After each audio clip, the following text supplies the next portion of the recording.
vamos retornando, galerinha, vamos retornando. Pessoal, essa é a nossa segunda aula de 3, né? Hoje nós teremos 3 aulas. E hoje, pessoal, nós estamos fazendo uma revisando pontos importantes para nós podermos conseguir compreender melhor a estrutura do nosso projeto, tá bom? A gente está relembrando sobre vetores, daqui a pouco nós vamos relembrar sobre matrizes, depois nós vamos relembrar sobre algumas estruturas de repetição, tudo isso para nos ajudar a construirmos melhor o nosso projeto que vocês precisam entregar até semana que vem, na quinta-feira, dia 29, para os seus professores mediadores, tá certo? Lembrando vocês, porque pode ser que alguns dos polos ainda não estivessem ao vivo, quando eu passei esse comunicado, que é o seguinte, galerinha, esse projeto, ele é um projeto de finalização da disciplina de análise lógica. Ontem eu mostrei para vocês o passo a passo de como criar esse projeto. Hoje já disponibilizei para vocês a apresentação de ontem, o material de hoje, o modelo do projeto que você deve editar. E eu pedi lá no início da aula que os professores mediadores orientassem os seus alunos para se organizarem em equipes, ou em duplas, no caso, ou então em equipes de 3 alunos. O professor mediador aí discute e verifica melhor o que fica mais viável para cada uma das turmas, certo? Lembrando aí que hoje, pessoal, se você ainda não começou o seu projeto, hoje você precisa sair da sala de aula, sair da aula do curso técnico, já com essas definições. Quem é a sua equipe, quem é que vai fazer determinada estrutura do projeto, tá bom? Se você faz parte do nosso grupo do WhatsApp, você vai encontrar todas as informações também no grupo. E caso vocês tenham alguma dúvida, vocês podem estar entrando em contato comigo, porque vocês têm o meu número aí de contato, tá bom? Então, vamos dar continuidade, galerinha, à nossa aula de hoje. E aí, pessoal, eu estava falando para vocês, né, sobre uma instrução, uma estrutura de código que eu passei anteriormente, perguntando qual era o erro, né? E aí está justamente, ó, durante a declaração, mais precisamente, ao fornecer o tamanho do vetor, existe um erro de sintaxe. Então, aquele erro que vocês analisaram junto comigo, ele é um erro de sintaxe, porque é um erro na estrutura do programa. Então, quando eu, por exemplo, ao invés de escrever int, eu escrevo inteiro, isso aqui é um erro de sintaxe. Agora, quando eu faço um erro, por exemplo, naquela pergunta do for, i é maior ou igual a 10, se eu erro essa instrução aqui, isso aqui não é erro de sintaxe não, tá bom? Isso aqui é erro de lógica, viu? Erro de lógica. Vou colocar aqui até de azul. Então, se eu cometo um erro, em qual dessas instruções é a mais correta para eu poder ter o resultado que eu desejo, isso aqui já não é mais um erro de sintaxe, é um erro de lógica. Então, precisamos ficar atentos com relação a essas instruções. E aqui embaixo, mostra aí o verdadeiro formato que deve ficar a declaração de um vetor. Vou colocar aqui só o primeiro, né? Int números, e aí colchete, né? Abre e fecha colchete. E aqui dentro coloca, por exemplo, o número, colocando aqui o ponto e vírgula, tá bom? Ponto e vírgula, que não foi o ponto não, mas aí vocês sabem, né, que tem um ponto e vírgula. Colocar aqui do outro ladinho, ponto e vírgula, tá bom? Não pode faltar, certo? E aí, galerinha, outro exemplo aqui que eu trouxe para vocês, certo? Explique qual é aí a utilidade do vetor em um programa e como o mesmo pode ser definido na linguagem C. Pessoal, o vetor ele é um instrumento de programação que possibilita o armazenamento de inúmeros dados computacionais, todos eles do mesmo tipo, tá? Que tem um único ponto de referenciação, que é o nome do vetor. Isso aqui a gente já conversou no primeiro momento. Todo vetor deve possuir um tipo, um nome, uma quantidade máxima de posições que ele irá armazenar. No caso aqui, nós temos uma instrução, por exemplo, da estrutura do vetor, né?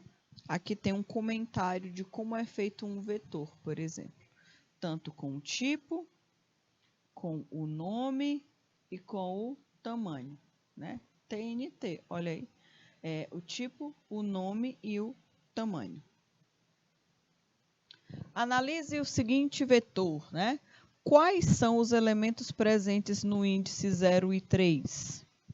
E aqui, pessoal, qual, né? Quais são os elementos que estão presentes no índice 0 do vetor e no índice 3? Me digam aí, o que é que vocês acham? Quais são os números? Quais são os números que vocês conseguem identificar que estão armazenados nesses dois índices, o 0 e o 3? E aí, de acordo com o que vocês me falarem, eu consigo determinar se é certo ou errado, né? O pessoal de Taueiras aqui já colocaram as respostas. Eles acreditam que no índice 0 está armazenado o número 2, e já já a gente vai saber se é verdade.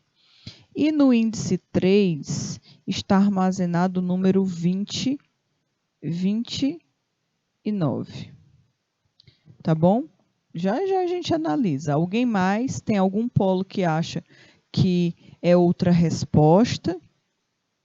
Que, por exemplo, tem algum outro número ao invés de o 2 e o 29?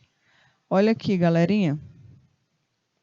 O índice 0 é o primeiro, índice 1, índice 2, 3 e 4. A melhor forma da gente descobrir essa resposta é assim, determinando os índices. Desse jeito não tem como ter erro. Ó. Quem é que está no 0? É o 2. Quem é que está no 3? É o 29. Então, não tem como errar dessa forma. Coloquem os índices nos vetores, porque aí fica mais fácil, né? E o pessoal de Taueiras, né, estão de parabéns, acertaram, né? Está tudo correto, tá bom? Eu vou apagar aqui só essa estrutura, porque ele já tem a resposta, tá? Aqui no texto, viu? Já tem a resposta aqui no texto e fica guardado. E aí, pessoal, um outro assunto que eu trouxe para a gente relembrar, nós já relembramos, nós já fizemos várias aulas sobre matrizes, mas matrizes é um assunto que normalmente ele fica muito nublado na nossa mente, né? Fica muito assim, difícil de enxergar, difícil de entender às vezes, porque é um assunto mais avançado. Ele só não é tão embaçado quanto ponteiros, né? Mas a gente precisa ter atenção com relação às matrizes. Elas também são estruturas como vetores, tá? E aí, sempre que eu falo sobre matrizes, eu trago uma definição um pouco diferente para vocês, porque aí vocês já conseguem entender, certo? Já conseguem entender. E aí, pessoal, é importante que vocês analisem o seguinte. Que vocês percebam que as matrizes, elas são estruturas que elas conseguem armazenar valores da mesma forma que são armazenadas também nos vetores, certo? Só que os vetores, eles são unidimensionais, eles têm só uma dimensão. Já as matrizes, nós temos várias linhas e várias colunas. Então, elas são variáveis. Elas possuem variáveis, né? Elas têm variáveis. Além de serem formadas por variáveis, elas são multidimensionais. É o que uma das principais diferenças entre uma matriz e um vetor é que um vetor é unidimensional e a matriz é multidimensional. Ou seja, as matrizes nós temos tanto colunas quanto linhas, tá? Linhas e colunas e linhas, que permitem que a gente encontre uma posição. Então, a gente já falou que as matrizes, elas são compostas aí, ó, por duas informações, sempre, sempre, sempre, sempre. A posição de uma matriz é dada por dois valores, por dois números, duas coordenadas, né? Na verdade, são dois números que formam uma coordenada. Então, essa coordenada aqui que eu estou passando para vocês, 0, 2, como é que eu consigo identificar? Primeiro eu leio a linha. Essa aqui é a linha 0. Então, aqui, nessa linha 0, é que eu vou encontrar a posição que eu desejo, tá bom? Aí, a outra, essa daqui eu já encontrei, né? Essa daqui eu já até posso riscar. A outra que eu vou procurar agora é a coluna. E a minha coluna é a coluna 2. Então, aqui eu tenho a coluna 0, 1, e aqui é a coluna 2. Tá bom? Posso até riscar também aqui, né? Já encontrei, então, tanto a linha quanto a coluna. Existe um ponto que as duas se encontram. Esse ponto onde as duas se encontram é justamente a coordenada que eu desejo. É isso aqui que eu desejo, né? É isso aqui que eu estou procurando. Então, toda coordenada, toda posição de memória de uma matriz, nós podemos ter acesso através de uma coordenada, que é o conjunto de um valor de uma linha com uma coluna, tá bom? Aqui, pessoal, a estrutura ela é muito semelhante. Ela tem um tipo, tem um nome e tem duas estruturas de colchetes. Primeiro é a linha e segundo é a coluna. Sempre nessa sequência. Primeiro linha, segundo coluna. Se você trocar, você vai ter muita diferença na sua matriz, tá bom? Então, sempre ter atenção com o tipo de dado, com o nome da matriz e principalmente com a sequência de linhas e colunas. Fazer um programa, né? Aqui, pessoal, só lembrando para vocês, isso aqui é um enunciado, tá bom? Isso daí é um enunciado. Leiam esse enunciado. Aqui mostra, aqui está descrevendo o que é que se espera desse algoritmo.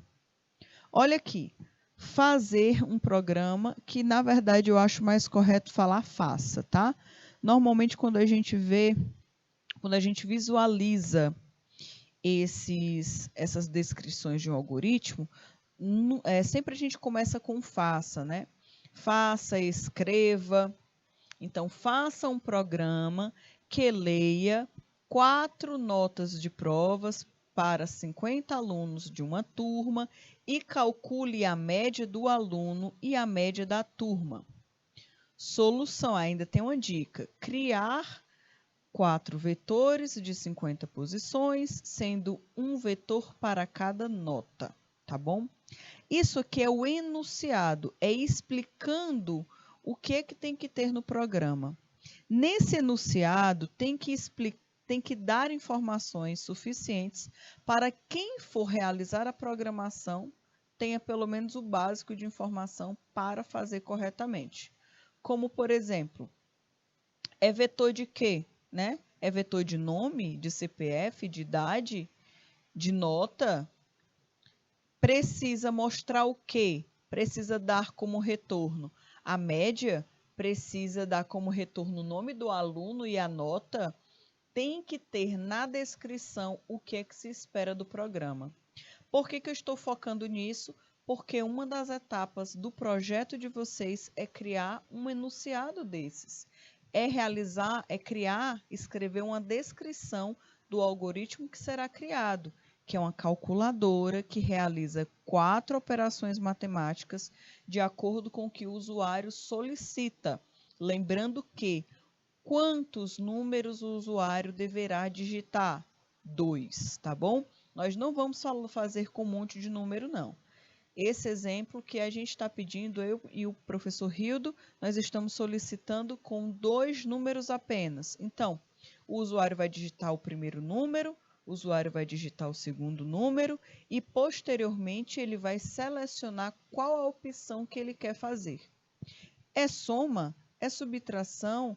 É multiplicação, é divisão, o usuário escolhe e no final, automaticamente, vem o resultado, tá bom?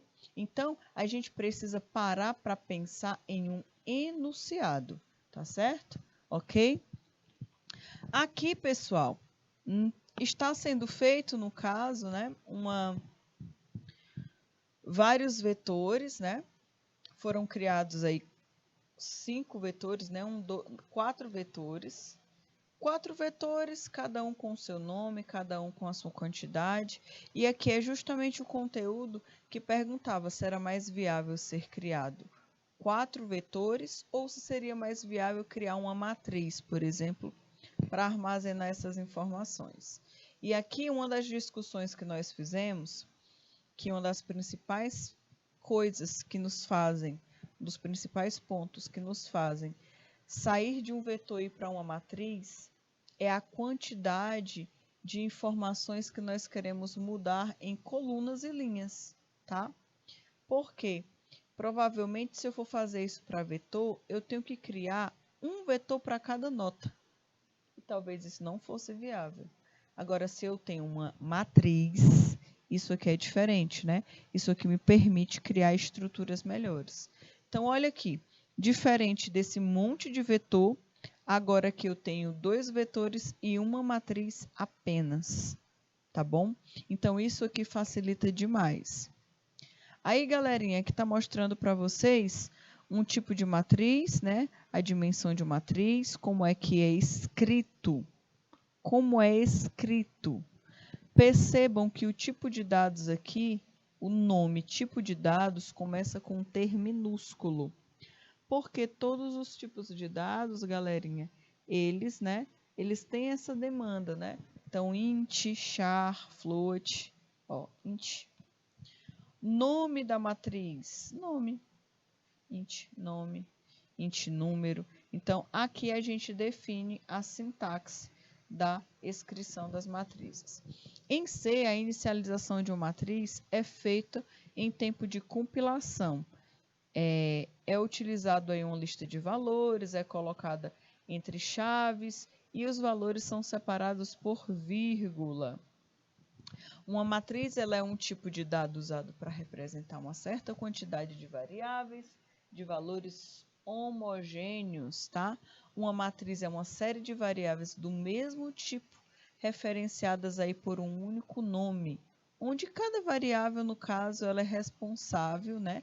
Ela é referenciada através de um índice entre colchetes, do mesmo modo que os vetores. É muito semelhante essa estrutura entre um vetor e uma matriz. Quando referenciamos aí um elemento que está armazenado em uma matriz, este número especifica a posição do elemento, né? Onde exatamente aquele valor está armazenado. Embora o uso de matrizes seja muito similar ao uso de vetores, é comum que os alunos encontrem especial dificuldade em compreender normalmente a manipulação das matrizes. Porque as matrizes elas são um pouquinho mais chatinhas. A gente tem que fazer, ao invés de um for para adicionar e um for para imprimir, agora nós temos que fazer 4 fors, né? 4 for, na verdade. Porque 2, você já vai ter que fazer o quê? Um para coluna e um para linha para armazenar os dados. Um para coluna e um para linha para você imprimir os dados. Então, aqui tem que ter bastante atenção. Se considerar M como sendo o número de linhas e N como sendo o número de colunas, então pode-se dizer também que a matriz A é de ordem 2 por 2. Então, aqui, pessoal, normalmente uma matriz de ordem 2 por 2 é quando ela tem 2 linhas e também 2 colunas. Então, as matrizes elas também podem ser denominadas dessa forma, através de números, tá? Por exemplo, a matriz B é uma matriz de 3 por 2, por exemplo. A letra C é uma matriz de 3 por 3 e assim sucessivamente, tá certo? Aqui está falando que a matriz B é de ordem 3 por 4, mas isso aqui está errado, viu? Ó, a matriz B é de ordem 3 por 4. Vou até apagar aqui. Porque a matriz B ela é de ordem 2 por 3. 2 por 3 não, desculpa, 3 por 2. 3 por 2. 3 por 2. Por quê? Porque é 3 linhas e 2 colunas, tá bom? Quando o número de colunas de uma matriz é igual ao número de linhas, a gente determina que isso seja um quadrado. Porque, ó, tem um aqui, ó. Aqui. Ah, eu sou péssimo, não vou conseguir desenhar, não. Tá horrível. Mas, assim, o que acontece? Quando eu tenho... Vou fazer com números, que é mais fácil. Então, eu tenho o número 1, número 2, número 3 e o número 4. Quando a gente faz esse risquinho aqui, ó, a gente percebe que foi formado um quadrado. 2 colunas e 2 linhas, independente do tanto, tá? Pode ser 4 colunas, 4 linhas, 5 colunas, 5 linhas e assim sucessivamente. Sempre será aí uma matriz quadrada. No mundo real é comum lidar com matrizes às vezes sem perceber, por exemplo, no caso que se lembra-se de um boletim escolar. O boletim escolar é um exemplo de como pode ser utilizado as matrizes, tá bom? É uma matriz, na verdade. E aqui, galerinha, está sendo mostrado o seguinte. Mais uma vez, olhem o enunciado. Vejam, analisem o enunciado. Esse enunciado vai te ajudar a resolver os problemas, um dos desafios lá da nossa atividade de fechamento, né, de módulo. O exemplo do boletim escolar na figura 17 é uma tabela de 5 linhas por 5 colunas, ou seja, uma matriz de ordem 5 por 5. E o exemplo da planilha de despesas apresentado na figura 18 é uma tabela de 5 milhas por colunas. Portanto, uma matriz de 5 por 3. E aí, galerinha, nós podemos observar o seguinte, essa figura, a figura 17, se nós fôssemos observar ela como uma matriz, ela poderia ser considerada como uma matriz 5 por 5, por exemplo, ou ela pode ser considerada aí como uma matriz, na verdade, quadrada, já que, será que ela tem todos os lados iguais? Tanto positivo, tanto os lados no sentido da coluna, quanto os lados da linha? E aí, o que vocês acham? Será que ela tem esse formato quadrado? Porque visualmente assim, ela não tem, né? As palavras de alguns são maiores, das colunas, das linhas são menores. Porém, pessoal, ela pode ser considerada uma matriz quadrada? O que vocês acham? Essa tabela que está sendo mostrada para vocês, ela pode ser considerada como uma matriz quadrada? O que vocês acham? Segundo as informações, uma matriz quadrada, para ela ser quadrada, ela precisa ter a mesma quantidade de linhas, a mesma quantidade de colunas. Então, vamos testar. 1, 2, 3, 4, 5. 1, 2, 3, 4, 5. Pessoal, essa daqui é uma matriz quadrada, tá? Aqui pode não estar no formato quadrado por conta da formatação da letra. Mas se não tivesse letra nenhuma, se não tivesse nenhum risquinho nessa planilha, ela ia ficar no formato de quadrado, né? Um quadrado, tá? E aí, galerinha, aqui mostra uma forma de se utilizar matrizes, que é através de tabelas eletrônicas.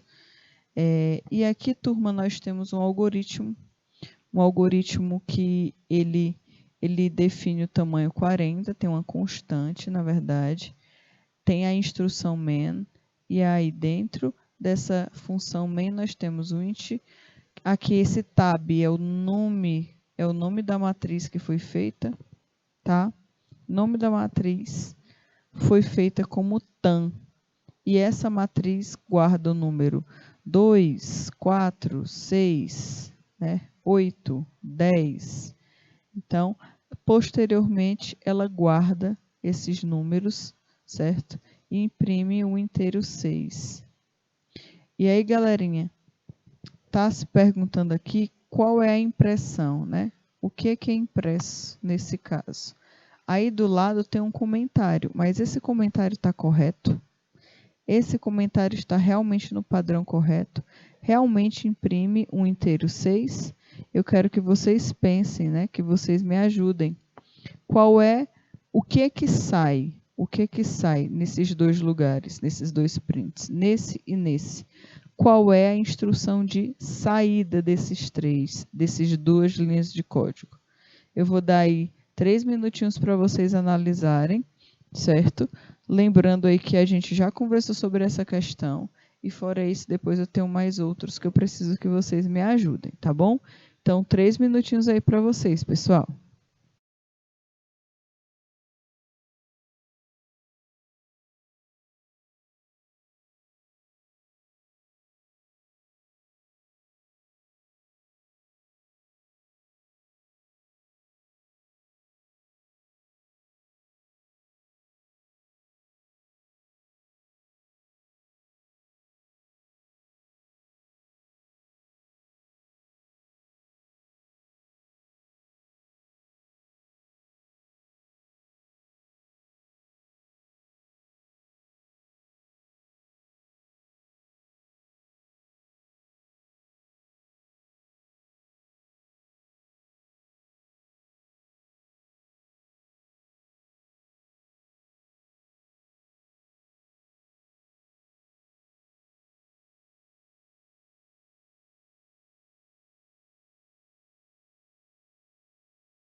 Pronto, galerinha, pronto.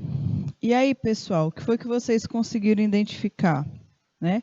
O que foi que vocês conseguiram analisar nessa estrutura de código? Olha aqui, pessoal. Primeiro ponto que a gente precisa analisar, tá? Esse printf que está sendo definido primeiramente aqui, que foi o que eu perguntei para vocês, que era que ia ser mostrado na tela. Aqui do lado ele está falando que ele imprime o inteiro 6. Mas como é que a gente sabe que ele imprime o inteiro 6? A gente faz o seguinte, eu vou desenhar esse vetor, tá? Vou desenhar esse vetor que está sendo criado, que é esse vetor aqui que tem o número 2, número 4, número 6, número 8 e o número 10. Ficou um maior do que o outro, mas na vida real não é assim que fica não, fica todo mundo do mesmo tamanho. E aí, galerinha, eu vou determinar os índices, índice 0, 1, 2, 3 e 4. Aqui ele está querendo que seja impresso o índice 2. Então a gente olha aqui quem é que está no índice 2? É o número 6. Então, realmente, quem será impresso aqui é o número 6. Está corretíssimo. E nesse segundo printf, o que está acontecendo? Nesse segundo printf, está falando de uma outra matriz. Aqui, ele está inicializando a matriz match. E aqui nós vamos fazer mais uma matriz aqui embaixo. Nós temos o número 10, número 20, número 30, número 40 e número 50, certo? E aí nós temos índices também da mesma forma, índice 0, índice 1, índice 2, índice 3, índice 4, olha aí. E aqui embaixo, nesse último printf, ele também quer que seja mostrado na tela o índice 2, tá? E aí a gente observa quem é que está no índice 2, número 30. Então, realmente, o comentário está correto, tá bom? Então, pessoal, aqui a gente precisa ter um grande cuidado e atenção de nós não confundirmos o índice com a posição, né? Porque essa daqui pode ser a primeira posição, a segunda, a terceira, a quarta, a quinta. Então, ter cuidado para não confundir posição com índice, tá bom? E aqui, galerinha, tem um exemplo de como se declara uma matriz, como tá aí com a letrinha pequenininha, eu vou colocar aqui um pouquinho grandona, né, para vocês, bem grandão.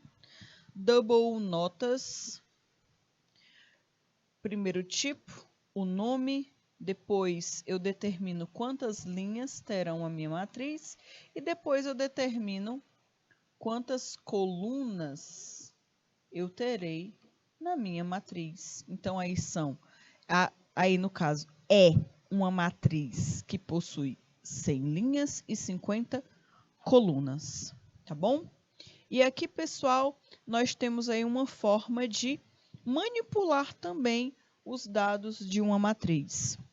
Aqui nós podemos, eu vou até colocar aqui esse cálculo bem interessante, eu tenho uma matriz que tem o nome mat, que ela tem o índice I, no caso a coluna representa, as linhas são representadas pelo I, as colunas são representadas pelo J e eu posso fazer uma multiplicação.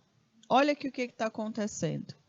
Então, pessoal, isso significa que todos os números que a posição, né, todos os números armazenados em todas as posições irão passar por uma multiplicação vezes 5, tá?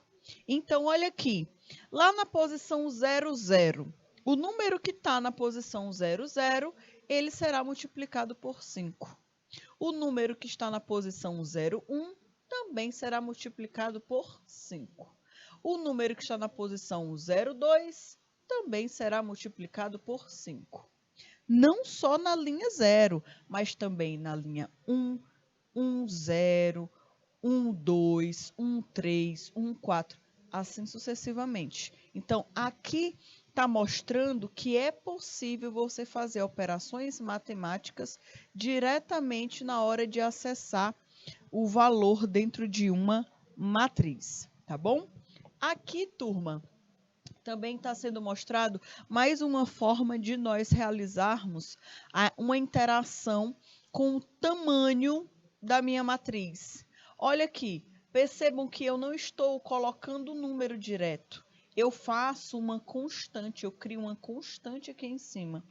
Deixa eu apagar aqui que está bem, quase não dá para enxergar desse jeito. Então aqui, ó, define M, M tem um tamanho 4. Define N, N tem um tamanho 3. Então, quando eu declaro a minha matriz int matriz, onde a minha linha é determinada pelo M e a minha coluna é determinada pelo N, automaticamente essa minha matriz entende que ela tem 4 linhas e 3 colunas. Então, essa matriz ela terá mais ou menos esse formato. 1, 2, 3, 4 linhas e 1, 2, 3 colunas. Tá bom? Porque quem está definindo o tamanho é a constante que foi declarada. Olha aqui do ladinho. Tá certo? Ok, pessoal? E aqui, turma, nós temos, né, como é feito a leitura dessa matriz. Vocês recordam que eu tinha mencionado com vocês anteriormente que em um vetor nós temos um for, que ele é responsável por andar de quadradinho por quadradinho. Ele vai, ó, ele acaba acessando cada quadradinho desses, ele acessa um por vez. Quem faz isso é o nosso comando for, certo? Então, um for, só apenas um for, ele consegue andar de posição horizontal de um lado para o outro, de um lado para o outro, igual eu mostrei aqui na tela. Só que a nossa matriz não é desse jeito. Isso aqui não é uma matriz, isso aqui é um vetor. E aí, então, a nossa matriz não dá para resolver os problemas desse jeito. Precisa ser resolvido de uma forma diferente. Então, eu vou colocar aqui, ó, o desenho de uma matriz para a gente tentar investigar juntos. Então, vou colocar aqui uma matriz de 4 linhas e uma matriz com 3 colunas. Percebam uma coisa. Eu começo no 0, 0. Esse aqui é o 0, 0, tá vendo? E daqui eu vou para cá, e daqui eu vou para cá. Só que depois eu venho daqui para cá. Aí mais uma vez, saio daqui, vou para cá, saio daqui, vou para o próximo e pulo para a próxima linha. Vou para o próximo, vou para o próximo. E aqui eu pulo para outra linha, né? Então, pessoal, se eu não tiver atenção, eu não consigo andar em todas as posições da minha matriz. Então, para garantir que eu vou andar em todas as linhas, eu uso esse for. E para garantir que eu vou para todas as colunas, eu utilizo esse for. Tá certo? Então, cada um desses for, né? Cada for desses, no caso, cada estrutura de for, ele é feito, ele é criado para nós podermos acessar determinados locais de uma coordenada, tá bom? De uma coordenada de uma matriz. Então, galerinha, aqui, para a gente armazenar um valor em uma matriz, na posição de uma matriz, que eu preciso acessar a linha e depois a coluna, eu preciso utilizar essa estrutura de for, tá bom? Isso aqui só relembrando vocês, porque isso aqui a gente já conversou bastante. A gente já bateu muito na tecla com relação a isso aqui. E aí, turminha, algumas coisas que a gente precisa ficar atento. Qual é a condição de parada? Para a gente não perder o foco. Olha aí, condição de parada. I. O I é maior do que M? Quem é M? M é 4, né? Então, enquanto o I for menor do que 4, o programa está funcionando, tá? Enquanto o programa receber I menor do que 4, no caso, o 0, 1, 2 e 3, ele roda. Quando o programa chegar no número 4, eis aí a condição de parada, tá? Então, a condição de parada do primeiro for é que o I, o nosso contador, tenha o valor 4. E qual é a condição de parada do for que anda pelas colunas? Vamos analisar aí. Olha aqui, ó, J. J é menor do que N, né? J é menor do que N.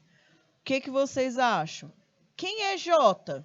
Vocês se lembram quem era J? Eu acho que J era 3. Deixa eu ver. J é 3. Então, é o seguinte, 3 é menor do que N, no caso, né? Não, desculpa. Tá erradinho aqui, pessoal. É o seguinte, J é menor do que N. Enquanto o meu contador for menor do que N, né? Enquanto o J, o meu contador, for menor do que 3, tá rodando. Ele vai calcular, vai adicionar informação na matriz. A partir do momento que esse J passar a ser 3, ó, o programa para. E aí, o programa para e finaliza, tá bom? Então, qual é a necessidade de nós termos dois for dentro de uma matriz?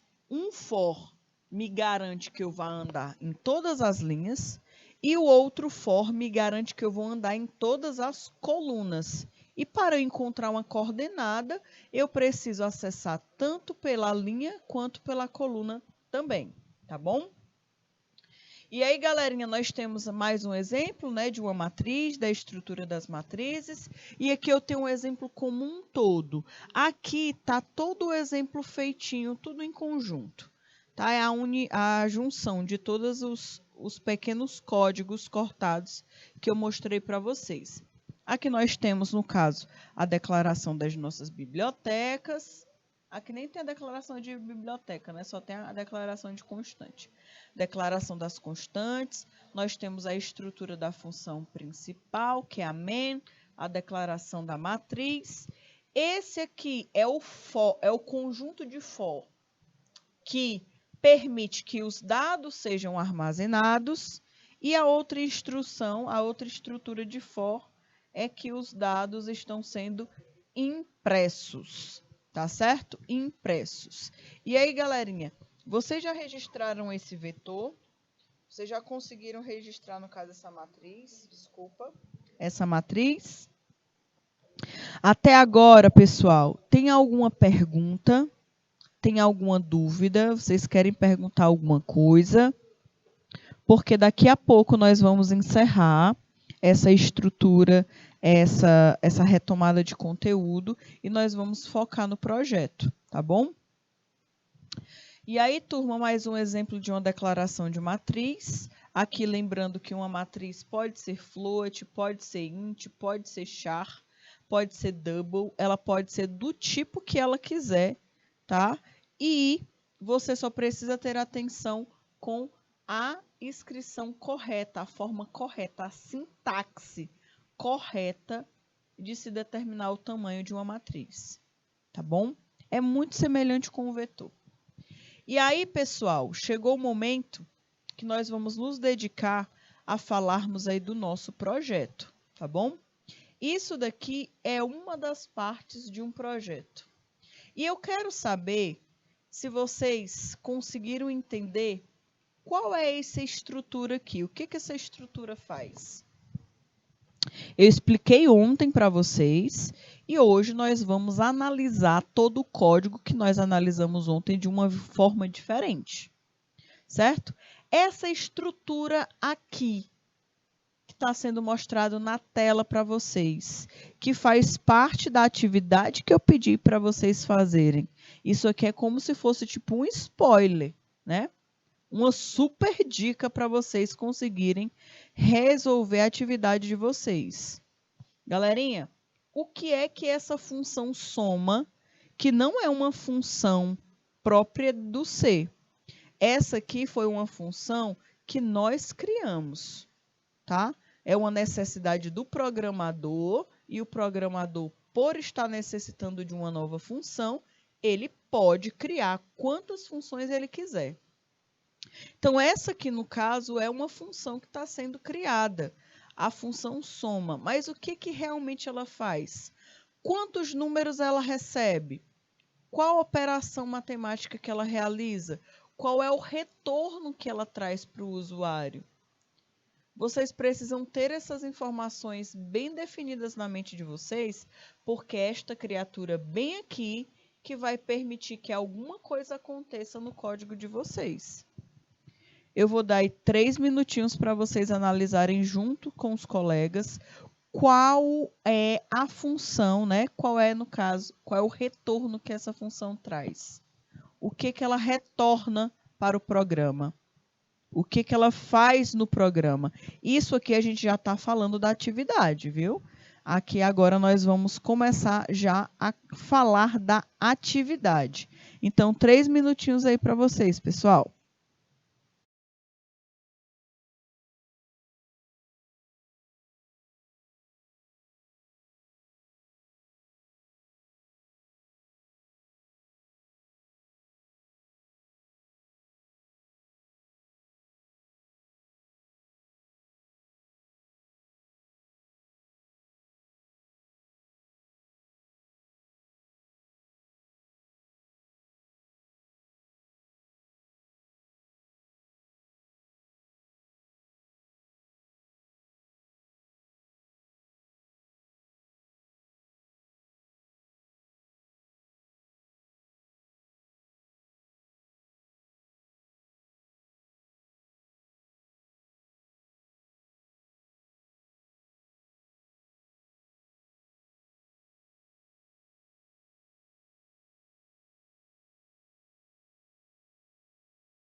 Pronto, galerinha. Deixa eu dar uma olhadinha aqui no chat do IPTV que o pessoal respondeu.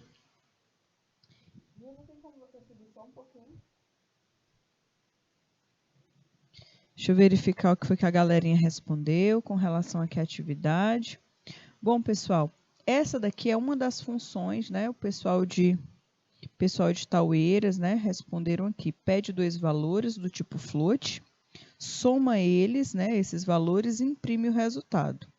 Então, pessoal, é exatamente, pessoal de Taueiras, estão extremamente corretos, tá? Olha aqui, essa função, qual é o objetivo dela? É que toda vez que o usuário precisar ou escolher somar 2 números, porque ele vai ter a opção de escolher lá no nosso programa, certo? Na nossa calculadora. Então, ele tem a oportunidade de escolher.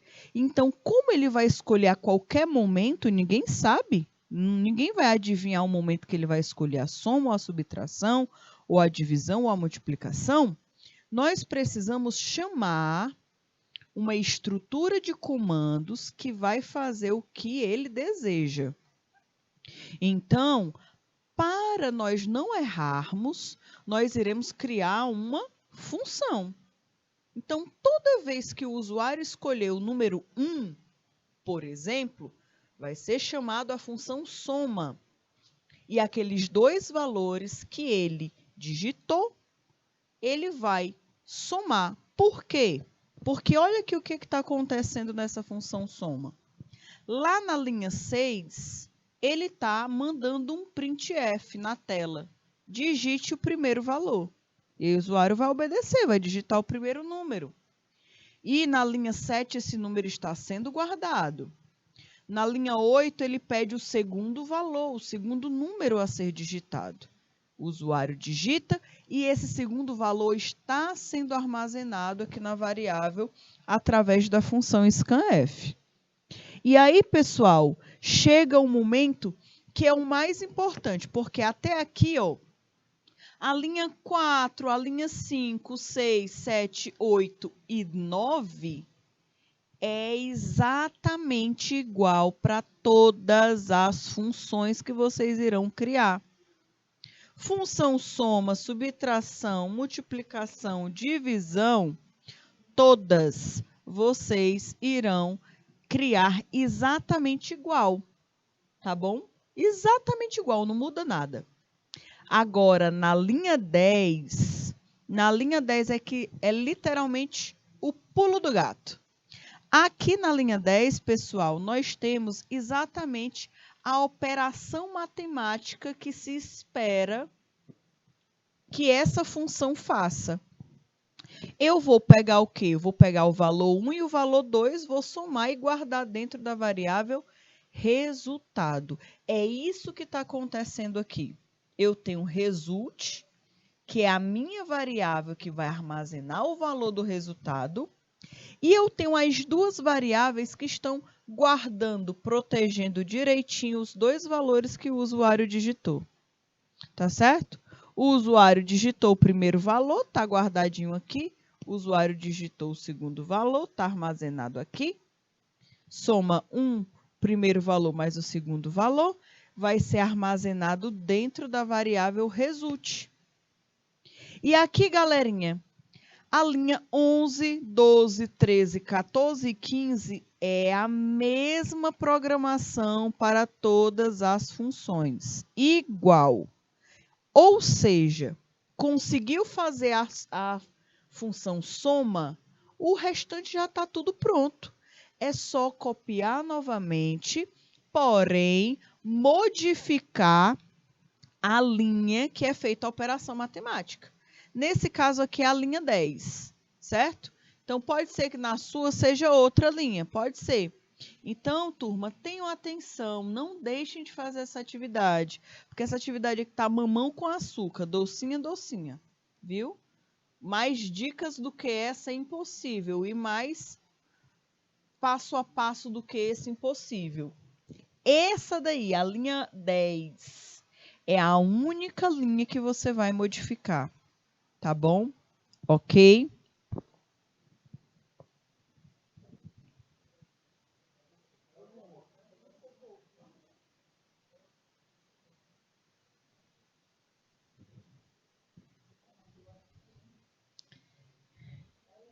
Pronto.